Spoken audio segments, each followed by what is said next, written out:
the stage, put your hands together for Wilson Bethel.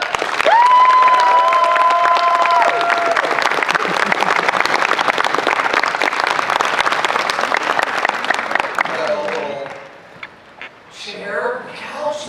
I'm glad you gave the big couch. Yeah. So, when did it all start? No. Yes. 45 minutes isn't long enough, man. So, welcome to Iowa. Have you been here before?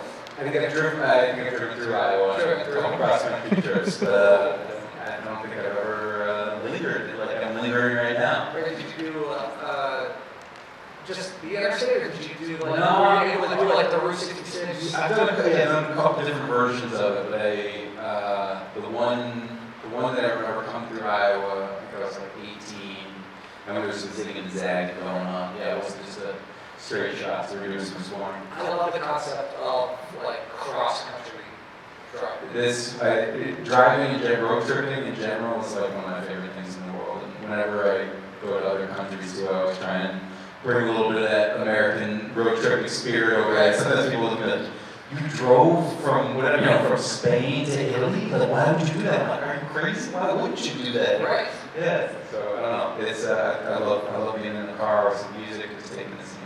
Do you like group trips or like by yourself, so it's just you? Yeah, kind of just me. I mean, I don't mind being just solo. I mean, if you have good company or whatever, that's fine too. But yeah, I kind of like just being a man on the road with his thoughts and some good music. Where do you call home now? I live in Los Angeles. You live in Los Angeles. Yeah. Do you ever get used to that LA lifestyle, or is it just? No, I mean, yeah, I guess yes and no. But no, I grew up. I'm originally from New Hampshire, so it's obviously very, very different. I grew up in like the woods, basically. Right. So yeah, I don't think my body's ever fully kind of adjusted to the chaos of like a mega city like Los Angeles. But I also, just like little pockets of LA that feel somewhat sane and not whatever, like Hollywoodized. And that's when I sort of managed to secret myself away in one of those pockets where I can't be found. I know a lot of people over the past couple of years have been moving away from LA and going to and living in Montana and things like that because the pandemic definitely sort of, I think, accelerated that trend. That was already happening a lot just because for years, sorry, I interrupted you. No. But that trend had already been happening because for years, people had just stopped auditioning in person for jobs. That's what I wanted to get to is that was becoming less and less common, and then the pandemic just completely stopped it. And so then people were like, well, if I don't need to be in LA for anything business related except for like the odd meeting here or there, then why would I be sending people living all over the damn place? And honestly, it sounds pretty good to me in a lot of ways. But I also have a lot of friends and my brother lives there with his kids, so it's, at some point I think I might make the break. But for now, it still got its claws in me. So what got you interested into acting to begin with? Was it something that you always felt that was inside of you? Yeah, this is a bit of a virus. I grew up, I think I'm like a very theatrical person by nature, like family videos and stuff are a pretty early sign of me being a ham. And I did, school theater when I was a kid and doing all the, local theater production plays and stuff. It definitely wasn't something that I had like career ambitions for, but I don't think I had career ambitions or anything. So, I think it was.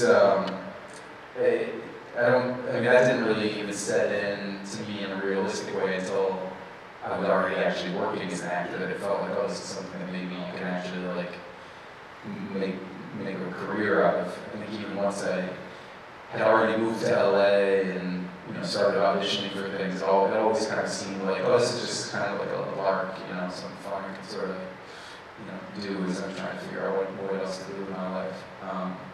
And then at a certain point, it became real. Did you? I think.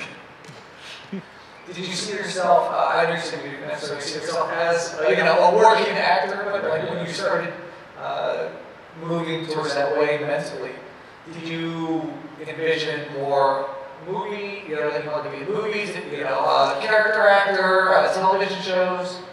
Yeah, I don't know. I think it's hard to say. I don't think and I still don't have any. People say, like, "Oh, what's your dream role?" or something like that. I don't think that really exists necessarily. I think, as in general, it appeals to me now, and I think the actual the work itself, being on sets, I love. So, specific to, a certain kind of work, I don't know, I'm always kind of surprised by what is fulfilling to me in different ways. And I've had the good fortune to do a lot of different kinds of work and different kinds of characters, and I'm always kind of surprised, like, oh yeah, there's finding things about this character, about this type of project that I might not have necessarily thought was like my kind of thing, or wouldn't necessarily be something I would watch.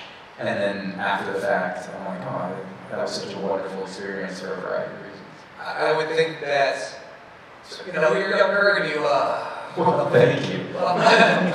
when you hear the term, soap opera and things like that, I'm sure it's not something, right? That, that you're like, oh, there's no way, that's for those other people, right? But you have a long stretch on Young and the Restless. Yeah, long-ish, I guess. I was on for a year,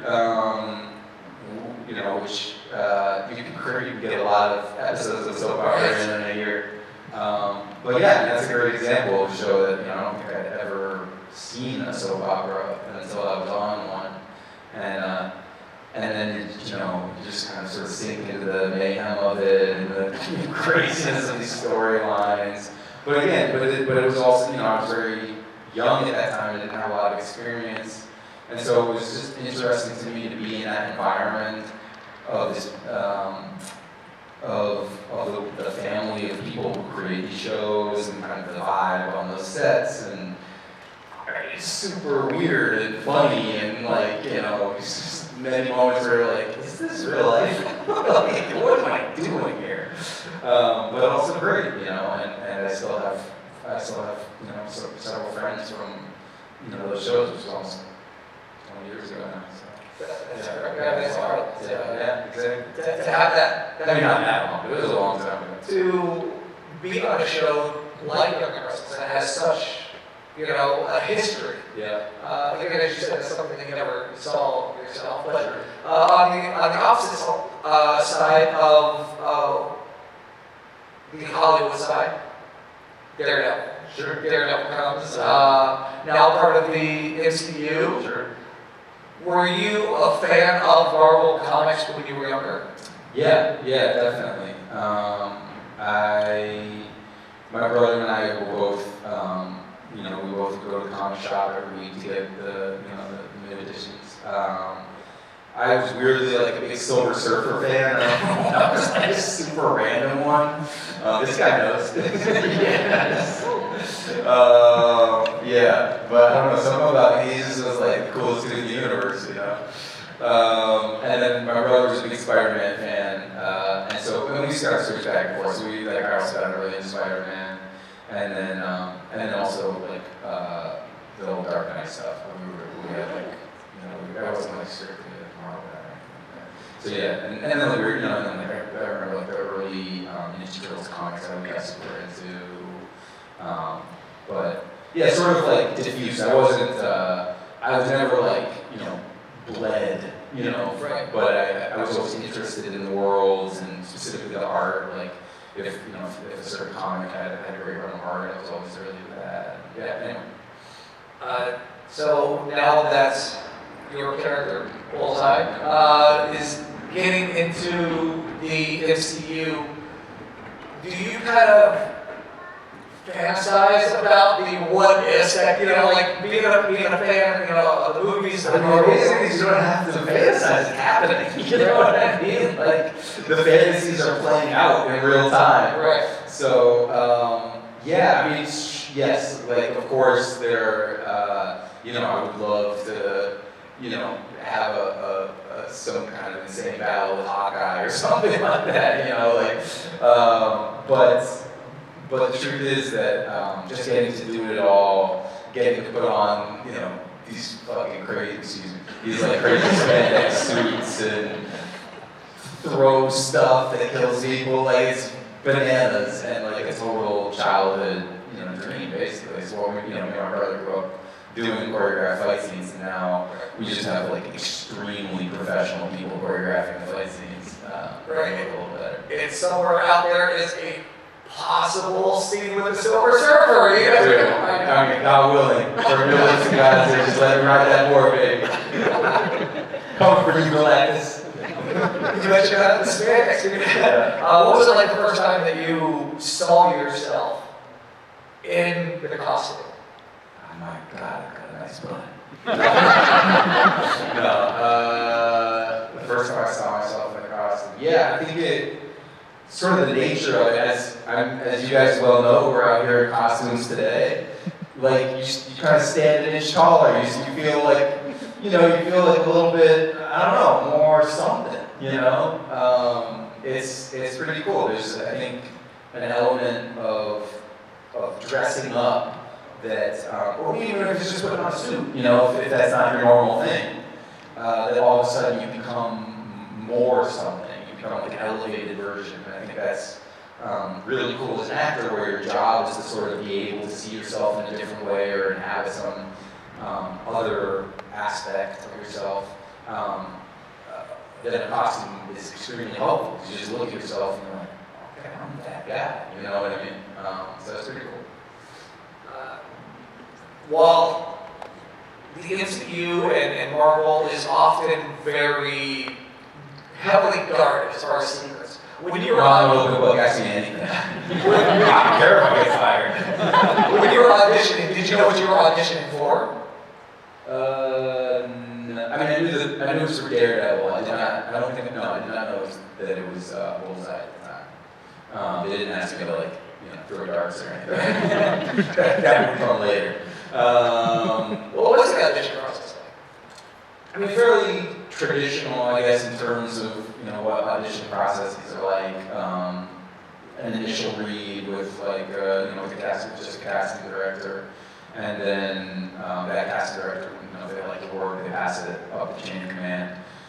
In this case, it was actually fairly. Sometimes you have like 6 levels of hoops to jump through. This was literally the casting director, and then the next time I read was with Jeff Loeb, who was running Marvel TV and Netflix, and Eric Olson, who was the showrunner of the third season of Daredevil.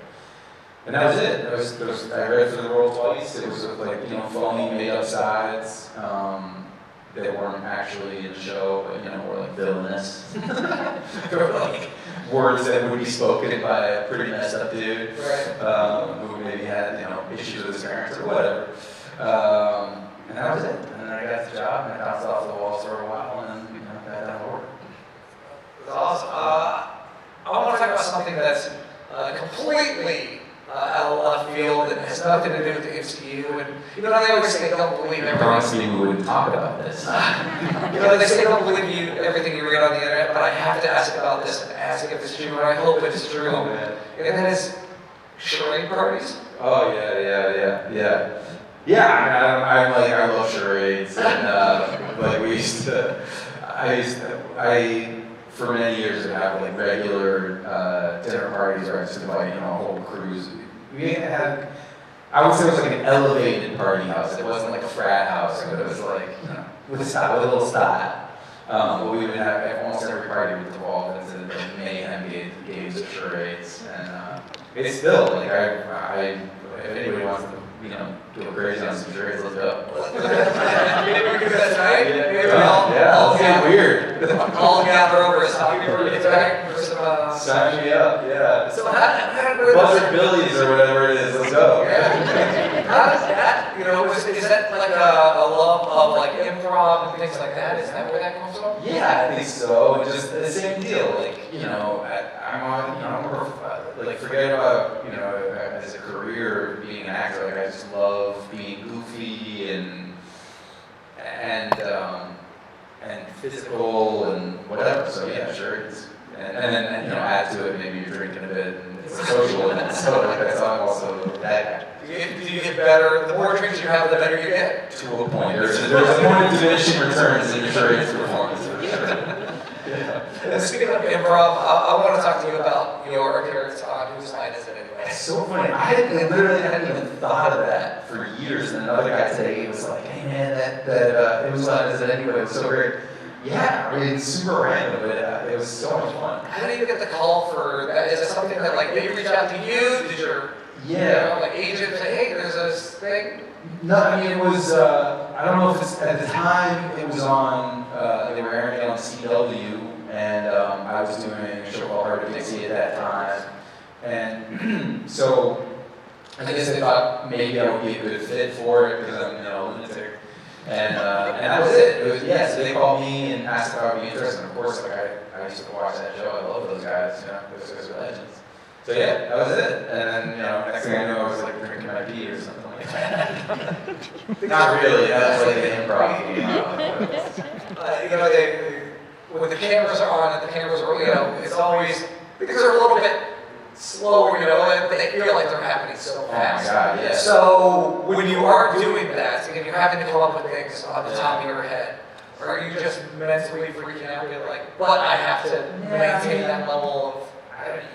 Look, I'm not like a master improv performer. I have studied improv a bit, and I think it's an incredible art form. And I would never be nearly so bold as to pretend like I'm anywhere in the realm of people are really good at it. But I do have I have an active mind.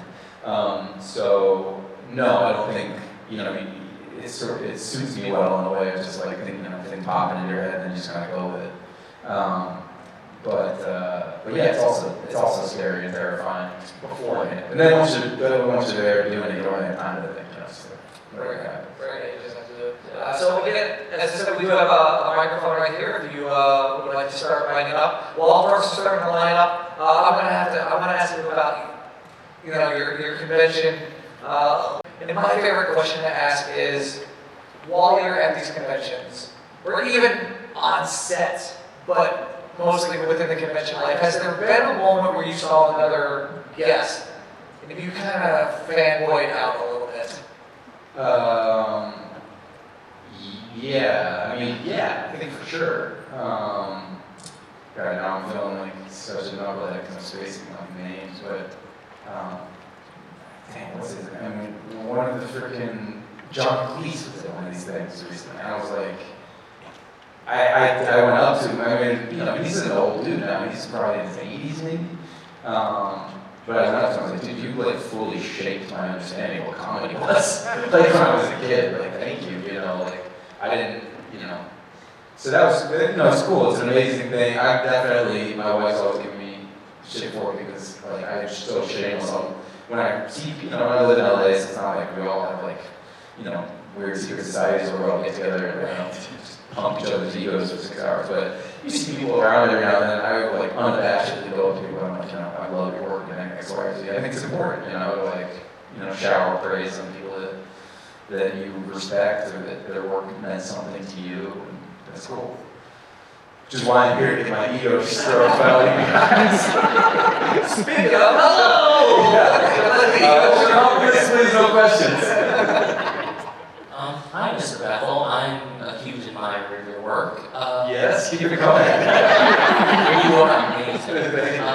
My question to you is, before you were cast as Bullseye, is it true that you were one of the finalists to play Captain America before Chris Evans was cast? That is true. Yeah, it was one of the coolest, scariest, and ultimately most heartbreaking moments of my career. But it was amazing, honestly.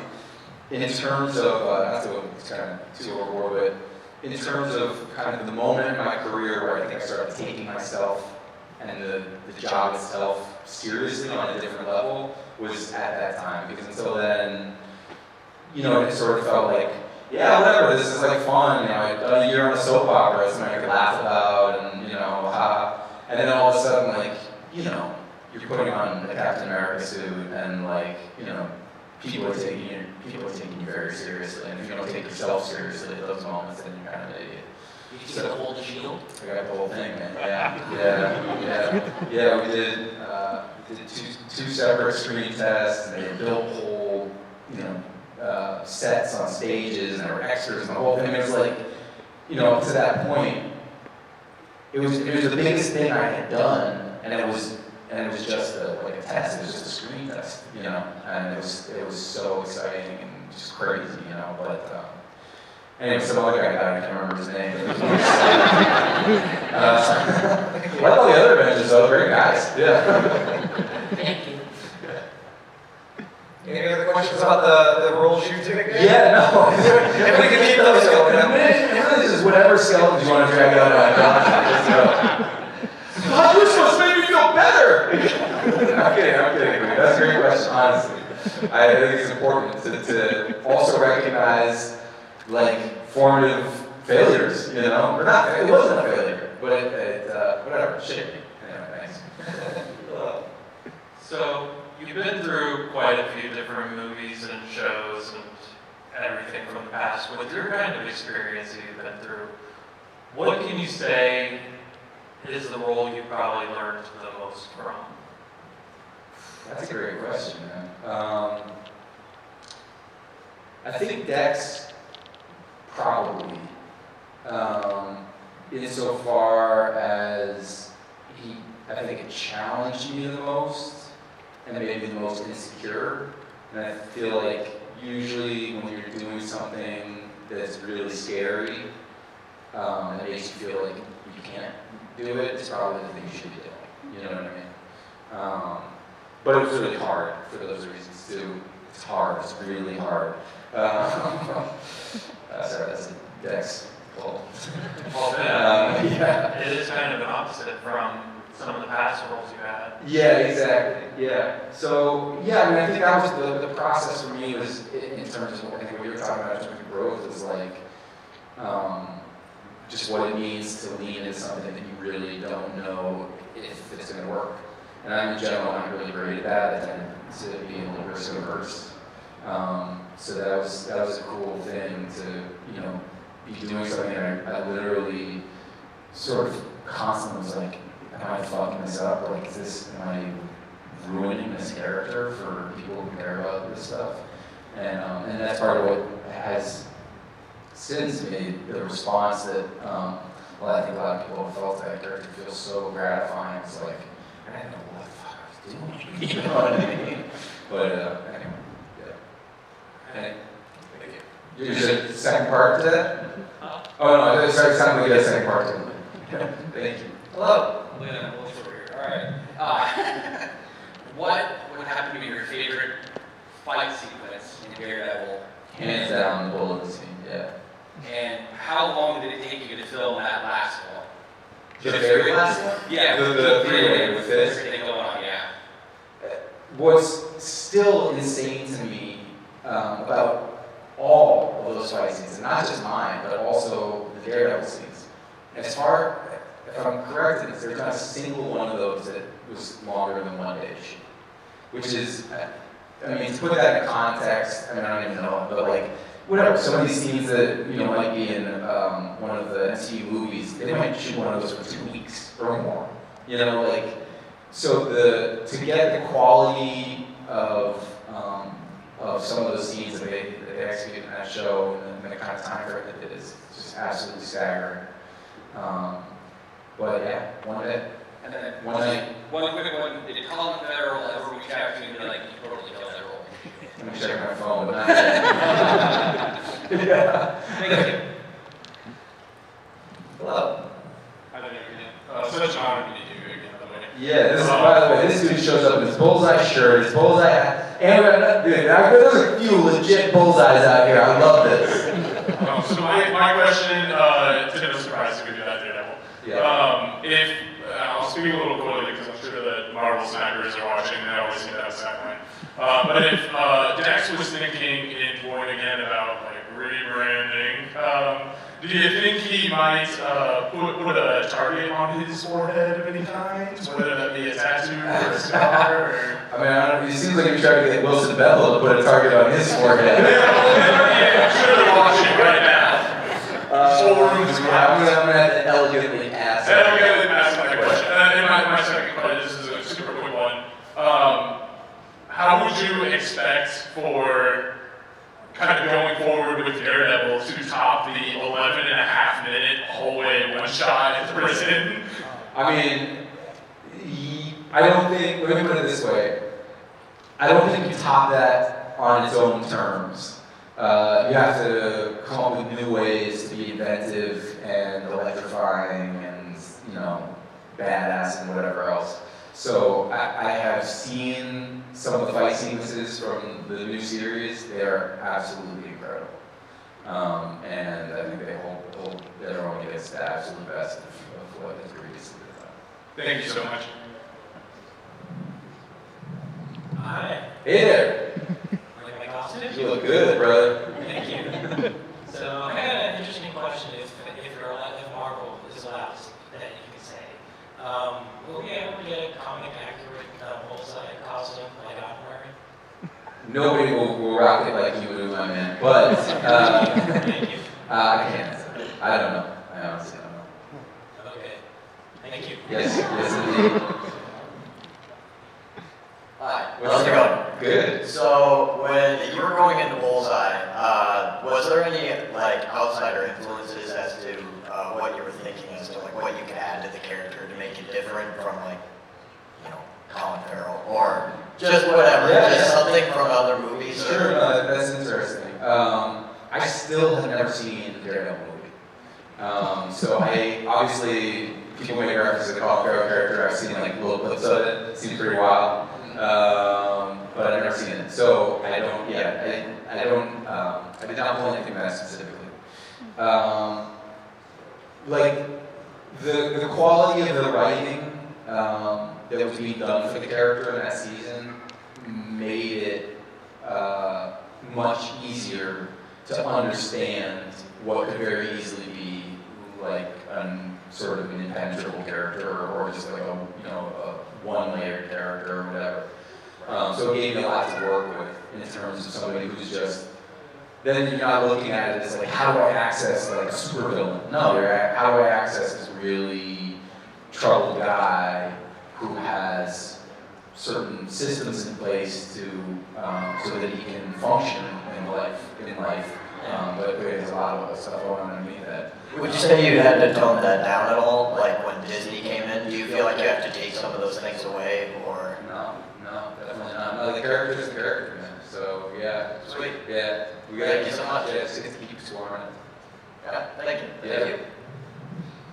How's it going? I wanted to ask you about season 3 of Daredevil. Yes, sir. What was it like playing Dex and peeling back those mental layers of his character episode by episode? Yeah, I mean, amazing. As I was saying, truly one of the kind of most formative, challenging, wonderful experiences in my career. Also really interesting because as an actor, typically the process is that you only get a script for the next episode. So if you're shooting one episode, you'll get the script for the next one, maybe put a week or two out. So you have time to start working on it. But that just means that in the same way that as viewers, you're watching this story unfold as the performer, as the person who's buying it. You're learning more about the character as you go. You're getting more information about the journey that they're on. So you're just sort of deepening over time. And that experience of being along for the ride of this character is actually part of what makes the process of it so cool and special when it's done well. The opposite can also be true. That you're like, you read the script, you're like, we're screwing it up or whatever. And that's very common. But fortunately, that was not all the experience of doing that season of the show. And it just felt like it kept getting richer and weirder and more interesting and more a character that I felt like, oh, this is a real person that I can connect to. You did a great job. Thank you, man. Appreciate you. Bring compliments. Hello. So you definitely struck me more as like hero, Captain America, is fitting, right? When I talk to you, I see you. I appreciate it. So you're a terrifying villain. So, something that I wouldn't have seen you in the role of as a villain if somebody were to say, he's the bad guy of the show, right? So, what mentally, like what direction did you follow to take and run with? Because you went from being very manipulative at the beginning of season 3 to very manipulated Yeah, at the end. So you had to go through some transformations. Like what direction did you run with to be able to? Well, clearly you're not familiar with my run on The Young and the Restless, where I also played a psychologically manipulated psychopath. Oh, missed that scene. Yeah, you've got a lot of catch up to do no, I'm actually not even, I'm not bullshit, like weirdly, there were similar elements in that character. I think, the sort of short answer to your question is that I think we all have many different facets to our personalities and our internal lives and the way that we present ourselves externally. So that on the one hand, I find it very easy to play, a character like Wade Kinsella or something like that, if you're a Hard Dixie fan, who's like, sort of a good time guy, very extroverted. And on the other hand, that feels like a real part of me, that Wade Kinsella. But on the other hand, there's part of Dex that really feels like part of me too. It's just maybe not a part that I'm as willing to show the world or. So you don't kill people. I don't kill people yet.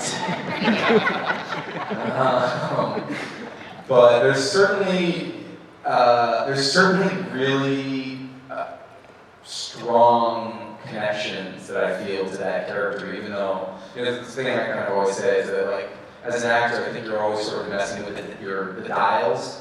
So, like, for a certain character, you might dial one element of yourself up to a 10 and dial another element of yourself down to a 2. Another one you do, whatever. And so Dex, I just got to dial up, sort of the weirder, more shameful, more hidden, sides of myself, maybe, that I'm not, or just things I'm not as comfortable with, and just dial that up a lot. Like, one funny little anecdote is that, like, when the show came out, and there's that scene in Dex after he's just done the Bulletin Massacre or whatever, and he's vacuuming in the Daredevil suit. That's 100% what I would do after massacring office full of people. No question, I would go back to my house and vacuum. Awesome, thank you. Yeah. Alright, so we got about 10 minutes left. I think we get through, we have about 4 or 5. I'll make it faster, yeah, I'll get through you guys. My first question is, what was it like working with Charlie Cox? And my second one is, what would happen if Bullseye became a herald for Galactus? Wow, that's a baller idea. Working with Charlie Cox, amazing. He's just, sure, like you guys are familiar with just one of his interviews, so he's just the most lovely, gracious guy, and yeah, just a joy to work with, and also, very, very, very good at what he does. And the answer to part 2 is yes. Thank you. Thank you. Hello. I just was wondering why nobody's acknowledging Kingpin is sitting in the front room. Yeah, it's a little weird for me too, bro. He kind of, ruined my life. He's sitting right there, like, watching. By the way, it looks like a freaking really good Kingpin. Yeah. Y'all need selfies with this, man. I was just looking, so that's just wondering. Okay, cool. Well, good we had that talk. Thanks.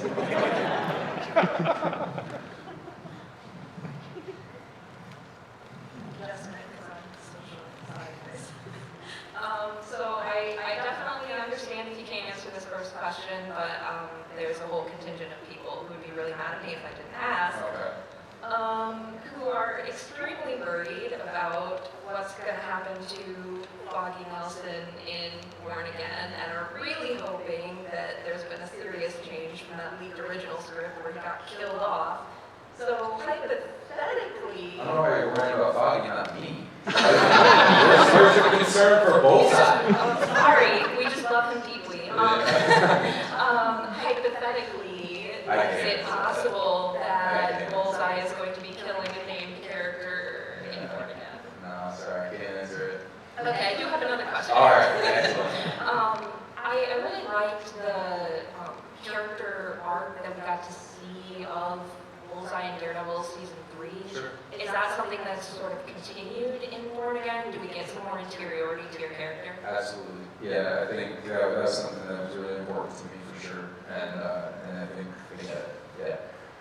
Thanks. Thank you.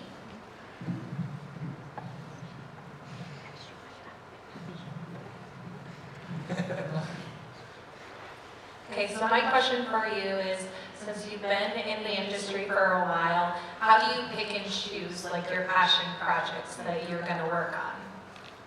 Yeah, that's a great question. I mean, I think I've gotten better at it over time, but I think the main thing is just listening to your gut, you know, listening to your gut about if the character speaks to you, if the script speaks to you.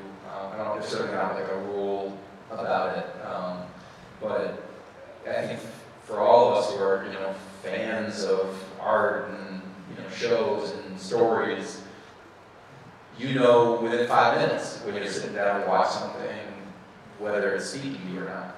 And I think it's the same thing from my perspective. So I'm just trying, over time, to get better and better listening to that voice that says, yeah, this is one that you should go for. So how did you know then that this was the character for you that you're currently working on? Because Chris Evans wasn't up for the role. Yeah, I took out his freaking kneecaps. Yeah, I think even from those, you know, like I said, like even when I first auditioned for the character, they weren't even really the actual, you know, lines from the show. But I just had a sense that there was, I mean, first of all, I had already seen the show, so I knew that it was a special show. And then the character, I saw how much fun it would be to play a bad guy. I mean, I didn't know what bad guy I was playing, but I always wanted to play a bad guy. I actually had done a little bit, and so I just saw it, like, oh, dude, this could be amazing. So yeah. Thank you. What is up, Spider-Man? I'm not actually Oh. Oh, sorry, man. I'm sorry. I didn't get a good look at you. My bad. Who do you think would win, Deadpool or Bullseye? That's a great question, and the answer is obviously Bullseye. Thank you. That's the microphone. Hi.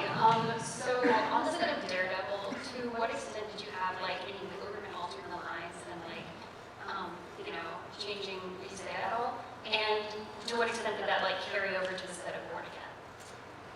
Yeah, that's a great question because in general, I'm like, I would say I take probably far too many liberties in that department.